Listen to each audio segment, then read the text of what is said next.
And so Jesus Christ comes and is the last great kingdom on earth, and the greatest of all. He destroys man's kingdoms and sets up his own permanent kingdom. That's verse number 44, which we just read. In the days of these kings, which ones? These 10 that have assembled themselves under the reign of the Antichrist, whoever they are, whatever 10 countries, whatever 10 alliances, whatever 10 unions have been put together. We don't know who all they are. But we see it starting to come together. In those days, the God of heaven will set up a kingdom which shall never be destroyed.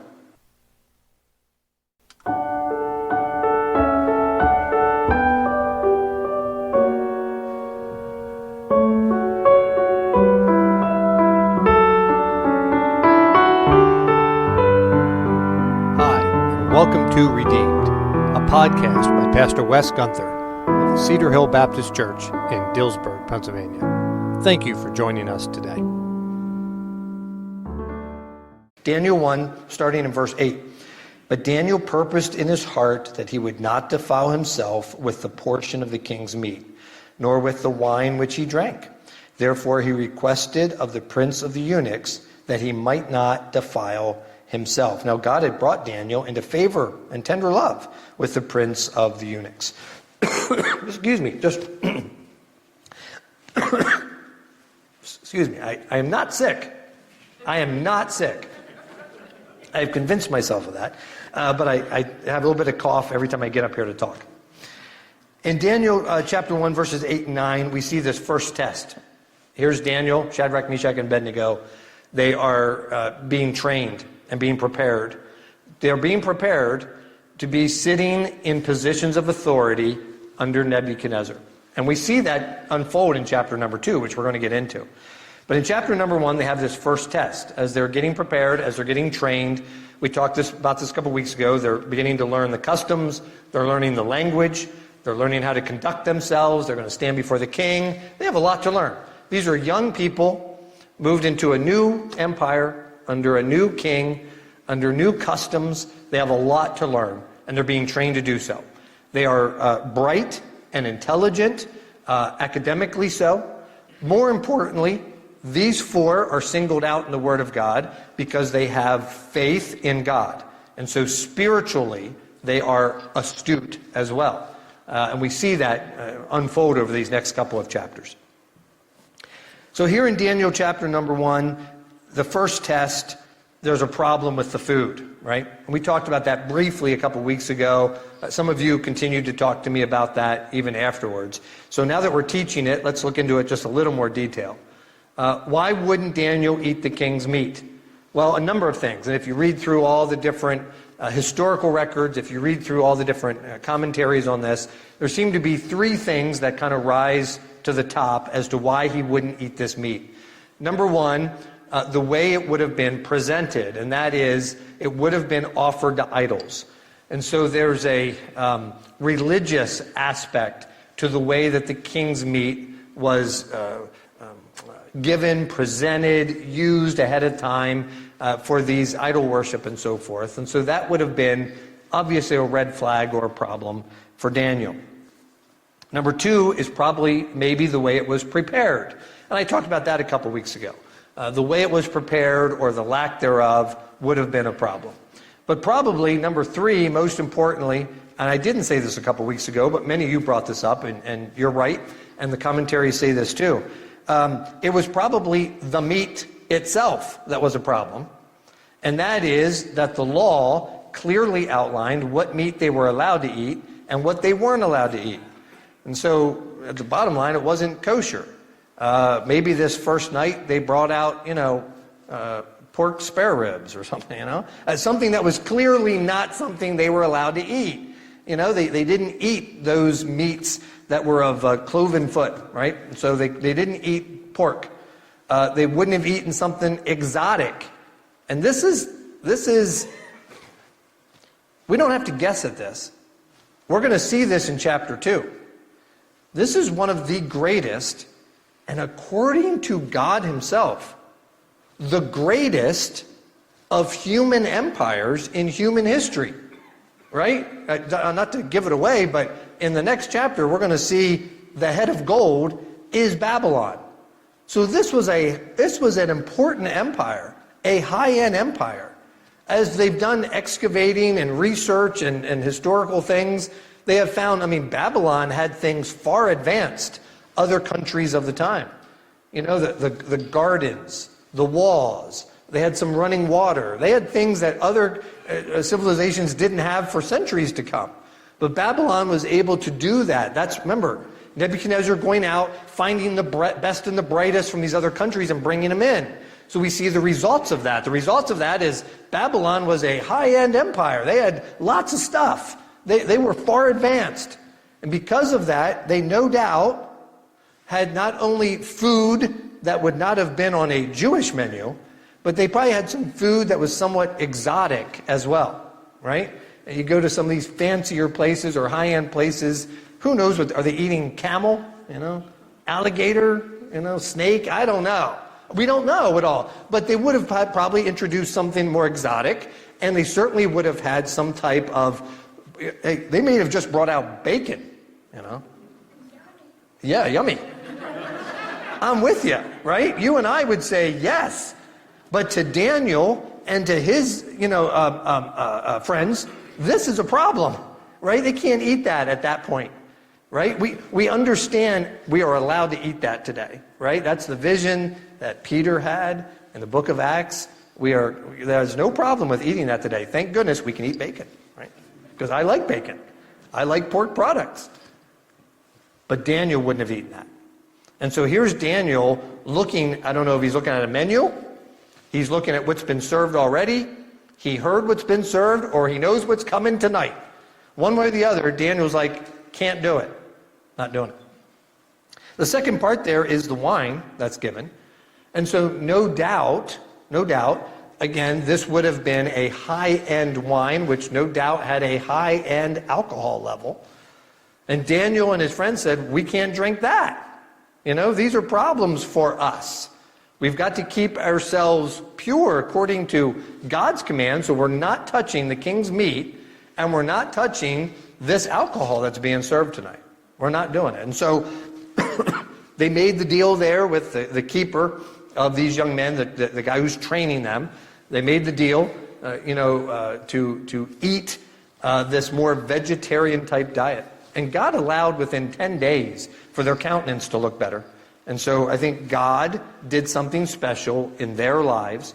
God did something with the man who was observing them that he saw a noticeable difference and allowed them to continue to eat the way that they were. There's been some talk. Did he then make everybody eat that? I don't know. I don't think the Bible's clear on that. But he allowed them to eat that which they wanted to eat. He saw that it was better for them, and he allowed that to happen. This was God working in their lives in a special way. They stepped out on faith, right? They had no rapport in the bank yet. As Daniel's life unfolds, he's going to build rapport with all these kings. He's going to build a great relationship with them all. He's going to be able to do all kinds of amazing things within the empire under different kings. He has no rapport yet. He hasn't even been trained yet. But Daniel's going to make a stand, and God's going to honor him and his friends for that. Daniel chapter 2. Daniel chapter 2. I want to talk about this dream. Daniel chapter 2. Let me read down through a little bit of it. I know it's, let me see, the chapter's 49 verses, and time's going to get away from us. So let me read what is applicable here, and then we're going to talk about it. In Daniel chapter 2, in the second year of the reign of Nebuchadnezzar, so it's early in Nebuchadnezzar's reign, looks like he, much like Alexander the Great and some of the other ones, I think we saw this with some of the Roman emperors as well. Their dad passed away. They get called from the battlefield back to the position of leadership. So Nebuchadnezzar, while he had been out taking over countries, is now sitting on the throne. And so he's in the second year of Nebuchadnezzar. So early in Daniel's life in Babylon as well, but we don't know the exact time frame. Nebuchadnezzar dreamed dreams wherewith his spirit was troubled and his sleep brake from him. The king commanded to call the magicians, astrologers, sorcerers, Chaldeans, for to show the king his dreams. So they came, and they stood before the king. The king said, I have dreamed a dream. My spirit was troubled to know the dream. Then spake the Chaldeans to the king in Syriac, O king, live forever. I understand that's Aramaic. Just so you know what that is, it's Aramaic. O king, live forever. Tell thy servants the dream, and we will show the interpretation. The king answered and said to the Chaldeans, the thing is gone from me. If ye will not make known unto me the dream with the interpretation thereof, ye shall be cut in pieces, and your houses shall be made a dunghill. But if you show the dream and the interpretation thereof, you shall receive of me gifts, rewards, and great honor. Therefore show me the dream and the interpretation thereof. They answered again and said, let the king tell his servants the dream, and then we will show the interpretation of it. And the king answered and said, I know of certainty that ye would gain the time, because ye see the thing is gone from me. If ye will not make known unto me the dream, there is but one decree for you, for ye have prepared lying and corrupt words to speak before me till the time he changed. Therefore tell me the dream.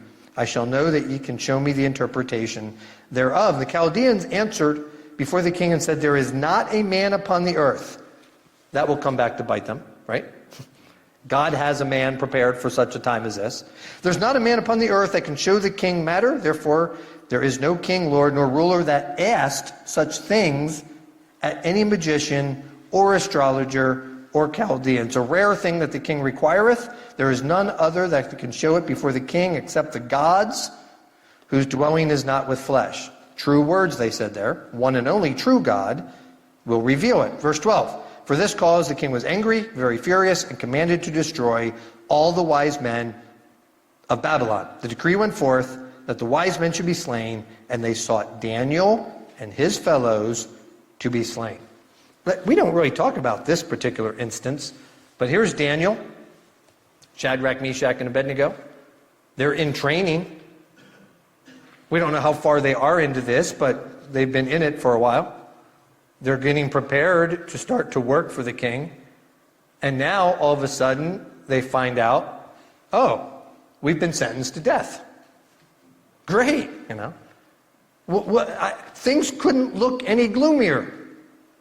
Think of all they had been through. They, again, taken out for other homes, left their country, dragged down to Babylon, put into service for the king. They've already had a go-round about the food that they're to eat, and praise the Lord, victory was won there. And now as they continue to train, they haven't done anything wrong. They're not even in a position of leadership yet. They find out, oh, by the way, the king's sick of all the wise men. He's mad at them all. So you're going to die. Sorry. Right? That's pretty much it. Yep, sorry. We'll go out next week. We'll attack some other country. We'll find some young people there and we'll start over. Right? Because you're expendable. And so that's it. Sorry. And Daniel's like, wait. What is this about? Right? I'm paraphrasing now. What's this about? And they explain. And Daniel says, let me go in before the king and see if he'll give me an opportunity to talk to God and get an answer for this. And the king is desperate for an answer. What kind of dream must Nebuchadnezzar have had? I mean, we know what it is, right? We're going to get the interpretation. We're going to get the dream and the interpretation in just a minute. There it is. But how much did it trouble him? You ever been there? Anybody else? Am I the only one that dreams at night? You know? They're sometimes goofy. They're sometimes bizarre. They're sometimes troubling. Right? Troubling things. Sometimes they're vivid. Sometimes they're just weird. There have been times I've woken up and been bothered by it, but can't really remember what it even was. You know? But this was an extreme example of that. He's the king. Think of this. He's Nebuchadnezzar. He's been through some nasty battles. Ones that he started. Ones that he did. I mean, I'm trying to make it sound bad for him, but it was at his own, desire. But he's been through some nasty things. He's seen some tough things in war. He probably has dealt with dreams before.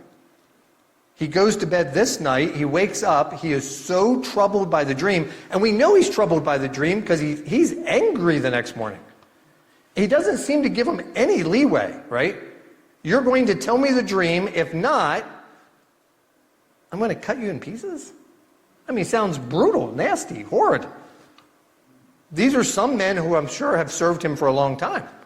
Some that have been faithful workers for him well, obviously, this is only Nebuchadnezzar's second year of reign, but they've worked there in the palace for a number of years. And so now Nebuchadnezzar is saying, you tell me or else. Give me the dream. And he doesn't just want to know what the dream meant. He wants to know what the dream was, because he can't even remember the dream, but it so troubled him, he has to know. So he's really upset about his dream. So Daniel goes, and Daniel prays to the God of heaven. We see the prayer in verse number 20. Verse 20, Daniel answered and said, blessed be the name of God forever and ever. His wisdom and might are his. He, God, notice the capital letters there, right? He changeth the times and the seasons. He removeth kings and setteth up kings. He giveth wisdom unto the wise and knowledge to them that have understanding. He revealeth the deep and secret things. He knoweth what is in the darkness, and the light dwelleth in him. I thank thee and praise thee, O thou God of my fathers, who hath given me wisdom and might, and hast made known unto me now what we desired of thee. For thou hast now made known unto us the king's matter. Therefore Daniel went in unto Arioch, whom the king had ordained, to destroy the wise men of Babylon. He went in and said unto him, destroy not the wise men of Babylon. Bring me in before the king. I will show unto the king the interpretation. And so Daniel prays. God gives him the answer. God gives him the dream. And then God gives him what it means, the interpretation of the dream. I think I'm stating the obvious here. But these other wise men who did not know God, when in the past they had been asked to give an interpretation of a dream, were probably making it up, right? Right? I mean, they didn't really have an answer for that. They were like, the people who read tarot cards and stuff today, right? They're just reading the room and telling the king what he wants to hear. Daniel's not doing that. Daniel's like, this very specifically was your dream, and this is exactly what it means. This is the answer that Daniel is going to give. Let's jump down into the dream for a minute. Again, just because of time. Verse 31. Thou, O king, sawest, and behold, thou sawest a great image. This great image, whose brightness was excellent, stood before thee. The form thereof was terrible, or that really means dazzling or overwhelming.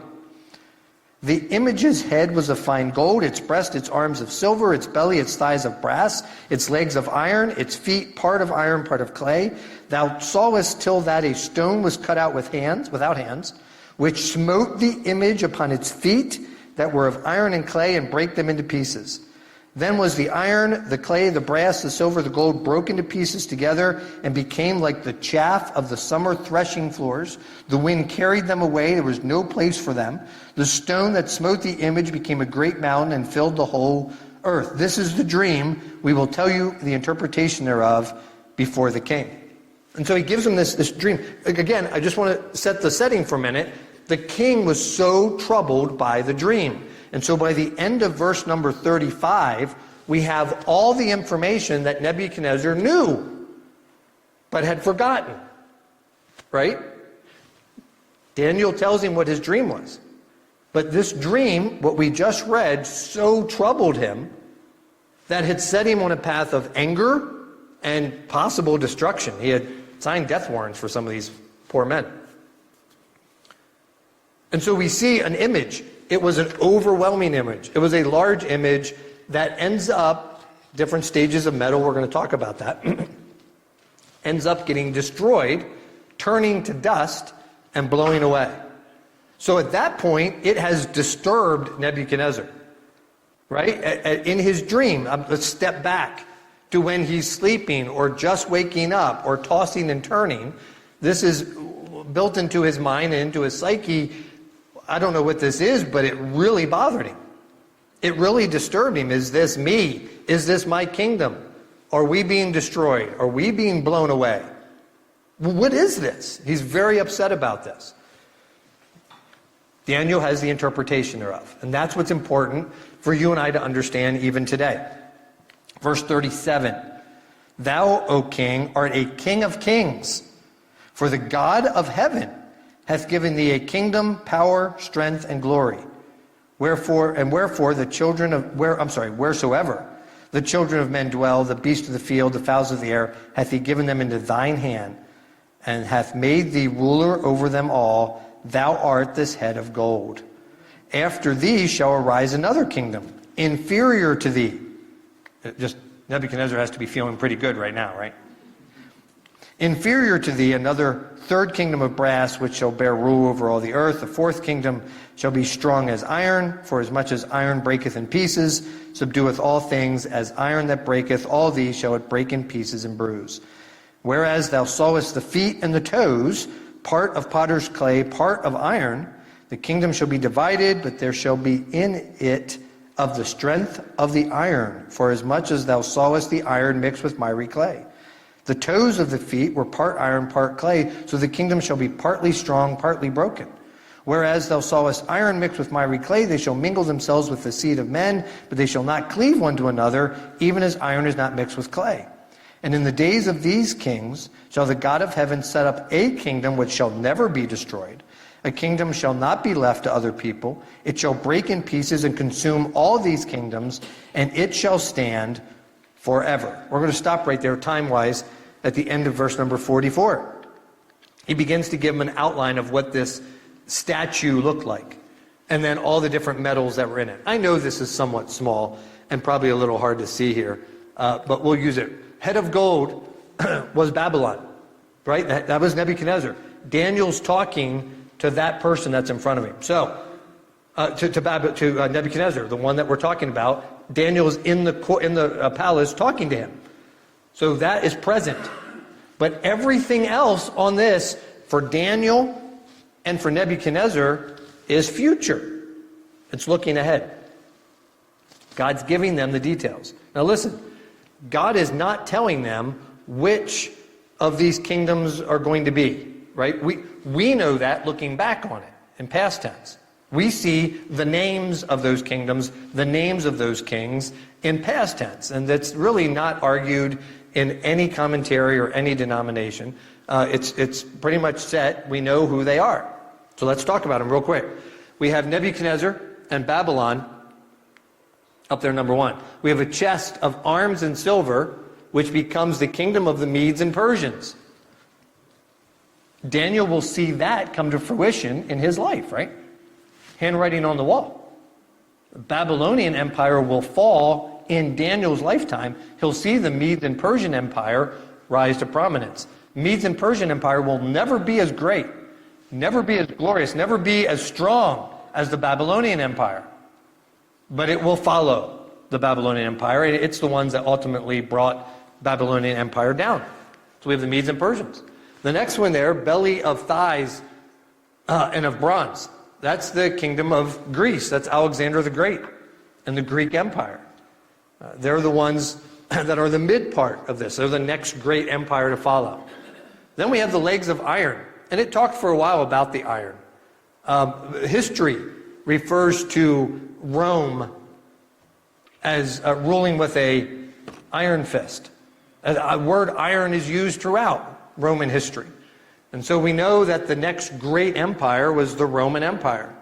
And so now we're talking about down to the time of Jesus Christ, right? Jesus Christ born in the Roman Empire. And so Daniel is given the interpretation of a dream that was given to Nebuchadnezzar of the great empires that were to come. God knows who was coming next. So he talked about Babylon, Medes and Persians, Alexander the Great, the Greek Empire, and then the Roman Empire. These are the next four in the series. If you notice, as I read that, several verses then were given to the toes mixed with iron and clay. That's down there at the bottom. Feet of iron and clay. Well, which one's that? Well, that hasn't come to fruition yet. That's future and prophetic for you and me. We're still looking ahead to a revised or united Roman Empire. We see movement in those things in our world today. I'm 52 years old, right? I've been in church all those years. Boy, when the European Union first started to form, how many of our pastors at the time said, here it is, here's the revised Roman Empire. And it grew from whatever, I don't remember, I wasn't old enough, but 2 countries to 8 countries to 10 countries to 30 countries. We're like, well, the Bible talks about 10. Now we see, more recently, some countries left the European Union, like Brexit, right? So it's starting to change. What's that revised Roman Empire look like? I don't know, but I think we're close to it. I think we're seeing movement in that part of the world every day. And I think ultimately that comes to fruition when the Antichrist sets up his rule and reign in that part of the world. The Antichrist will rule over this revised Roman Empire. It's some 10-nation federation. The Bible talks about the fact they are kind of together, but they kind of don't get along that well either, right? Right? They're like iron and clay, and iron doesn't really mix with clay. And so there's some strength, and yet there's some fragileness to it as well. And so we see that. Think of the time frame that the Antichrist rules and reigns. Well, it's 7 years or less. Right? It's not very long. It's a short period of time, but we see those things starting to line up in this age for sure. It talks about the last great kingdom, the stone, and we know who the stone is. We call him the cornerstone in the church, right? We call him the stone. He's mentioned as the stone throughout Scripture. I think I have Psalm 118, Isaiah chapter 8, Isaiah chapter 28, Zechariah chapter 3, all refer to Jesus Christ as the stone. And so Jesus Christ comes and is the last great kingdom on earth, and the greatest of all. He destroys man's kingdoms and sets up his own permanent kingdom. That's verse number 44, which we just read. In the days of these kings, which ones? These 10 that have assembled themselves under the reign of the Antichrist, whoever they are, whatever 10 countries, whatever 10 alliances, whatever 10 unions have been put together, we don't know who all they are. But we see it starting to come together. In those days, the God of heaven will set up a kingdom which shall never be destroyed. We've seen that with all of these, right? Babylon, well, that was destroyed while Daniel was still there. The Medes and Persians, that was completely destroyed by the time Alexander the Great had taken over. And Alexander the Great, his reign didn't last that long before the Greek Empire fell to the Roman Empire. I had some time frame here. The Babylonian Empire stood for 66 years. Not that long. The Medes and Persians for 208. The Greeks for 185. And the Roman Empire stood for about 500 years. That's the time frame, but all of them are gone now. If you go over to Rome, you're looking at ruins. Right? Rome and Italy aren't ruling anything anymore. Neither is Greece or the areas of Babylon and Persian Empire. They're gone. One last empire will raise. That's the one the Antichrist forms. It will be very short-lived when Jesus comes back and establishes his empire and his rule that will reign forever and ever. 1,000 years upon this earth, and then eternity to come after that. That's the picture given. That's the dream Nebuchadnezzar had. A dream that was so disturbing that he was willing to execute all of his wise men in order to try to get an answer of what the dream was and what it meant. It weighed heavily upon his mind. God gave Daniel the answer to the dream. And I haven't done enough justice tonight from the passage, but we looked at this a couple weeks ago when I preached. Over and over again, Daniel gave credit to God. Nebuchadnezzar wanted to give credit to Daniel, but Daniel kept deflecting the credit to God. God gave me this. God answered. And to the point that by the end of the passage, verse 46, Nebuchadnezzar fell on his face and worshiped Daniel and commanded that they should offer an oblation and sweet odors to him. But he got it right. Verse 47, the king answered unto Daniel and said, of a truth it is, your God is a God of gods and a Lord of kings, a revealer of secrets, seeing thou couldest reveal this secret. Daniel in verse number 48 and 49 finds himself quickly promoted. Training period over. Daniel is now head of the wise men. He gets jobs for Shadrach, Meshach, and Abednego, verse 49. They're over the different provinces in Babylon, and Daniel sits in the king's gate. Daniel will have a position of prominence throughout the book of Daniel. Not an easy ride, right? He'll take a quick tour of the lion's den in the midst of this. But Daniel has a position of prominence and importance. But he gives all of the attention to God. And we'll see that again in the story of Daniel in the lion's den, when King Darius knows, truly your God could have saved you. Did he save you? Will he save you? And Daniel says, yes, my God saved me. Thank you for listening to Redeemed. For more information, you can email us at pastorwesgunther@gmail.com. Thank you.